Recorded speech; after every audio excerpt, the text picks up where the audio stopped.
a number of people out there that don't realize that in the context of Section 1031 exchanges, the sale of oil, gas, and mineral rights, is a real property interest that comes up within the definition of like-kind property under Section 1031 of the code, of the tax code.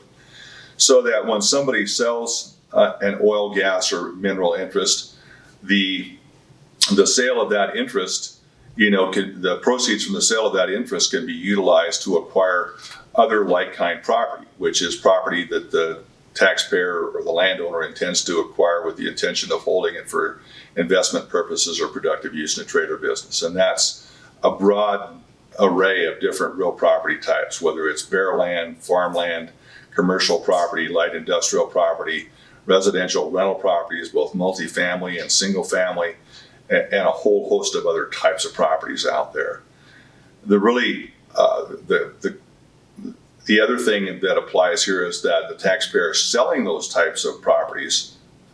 can also acquire oil, gas, and mineral rights that are offered for sale, and they're potentially a good replacement property for some types of taxpayers. A lot of people also don't realize that other real property interests associated with a particular piece of property, such as paleontological rights or archeological rights, can be sold and the proceeds from those sales used to acquire replacement real property. So that means that somebody who owns a property that is known to have dinosaur bones under the ground, or archaeological artifacts, Indian artifacts, and other similar types of artifacts, could end up selling the right to explore for and excavate those types of artifacts, can use the proceeds from the sale of those rights to acquire other real property interests in a 1031 exchange. And they can accomplish 100% tax deferral when they do that. The same thing applies to the sale of timber rights. Timber rights are generally regarded as real property interests, throughout the United States in various jurisdictions. The taxpayer has to be very careful in drafting the documents and negotiating the terms of a sale of timber rights, water rights separate from the land, archaeological rights, paleontological rights, to make sure that they're not just the sale of the actual dinosaur bones, or the sale of the excavated Indian artifacts, or the sale of the cut timber, or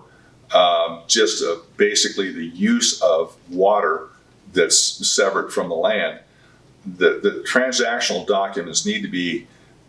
perfected and negotiated in a way that it's clearly the sale of a long-term interest, so that whoever has the rights for exploration, for extraction, for reclamation, etc.,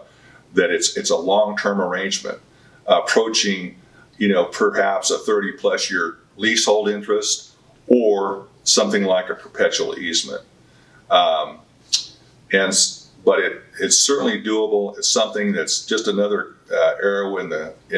or another tool in the toolbox of the taxpayer in maximizing the value of the land and maximizing the use of the funds from the sale of those types of real property interests to basically enlarge and improve the value of their real estate portfolio.